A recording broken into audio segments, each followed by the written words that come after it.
Հապկում պասիվություն թե ակտիվություն։ Դուրս գալ հապկից։ Եվրոինտեգրման կուրսին այո թե ոչ։ Բնականաբար այո եւ իրական ընդհանուր մինչեւ անդամակցություն։ Պարտադիր ժամկետային զինծառայությունը 1.5 տարի թե 2։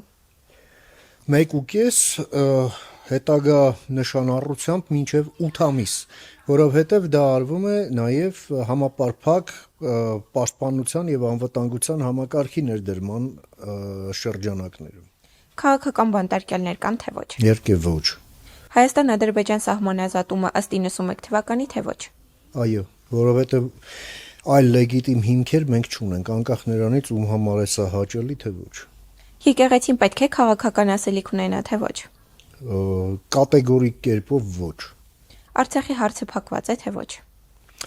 Այն ձևով, որ ձևով բարձրացել էր 88 թվին, այո, փակ է։ Նոր թե գործող սահմանադրություն։ Նոր սահմանադրություն, որով պետությունը կվերահիմնվի։ Մեզ պետք է նոր իրավական հիմքի վրա պետություն, եւ որը կփակի հետխորհրդային էջը, որը մենք տեսանք, որ որքան էլ որ սովետը փլուզվել էր, սակայն Հայաստանը շարունակում էր ընկալվել որպես կիսանկախ երկիր, այնպես ինչպես Վարշավյան պակտի անդամ երկրներն էին Բրեժնևի ժամանակ, իսկ մեզ դա ձեռ չի տալիս, պետք է ամեն ինչը փոխել եւ դա զուգորդել Ռուսաստանից կտրվելու ռազմավարությամբ։ Խորհրդարանական թե նախագահական կառավարման համակարգ։ Խորհրդարանական կառավարում Հայաստանն այո խորհրդարանական ժողովրդավարություն է եւ այդպիսինը պետք է լինի։ Փոխել զինանշանը ու ներքը թե ոչ։ Զինանշանը ոչ, օրհներքը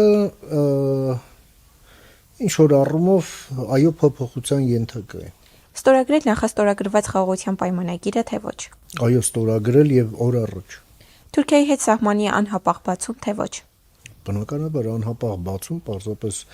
փակողը Թուրքիան է, բացողն էլ պետք է եւս Թուրքիան լինի, Հայաստանը Թուրքիայի հետ պետք է միտված լինի բնականon հարևանության ռեգլամենտացված հարաբերությունների։ Արցախցիների վերադարձ թե հարցը փակված է։ Վերադարձ, ադապտացիա, ամբողջական սոցիալիզացիա եւ տեղավորում, տնավորում ամբողջությամբ եւ սա պետք է լինի պետության առաջնահերթություններից մեկը։ Սահմանադրական փոփոխություններին այո թե ոչ։ Տեսնենք, մենք պատրաստվում ենք նաեւ մասնակցել այդ քննարկումներին, որովհետեւ ցավոք սրտի այնպես է ներկայացվում, որ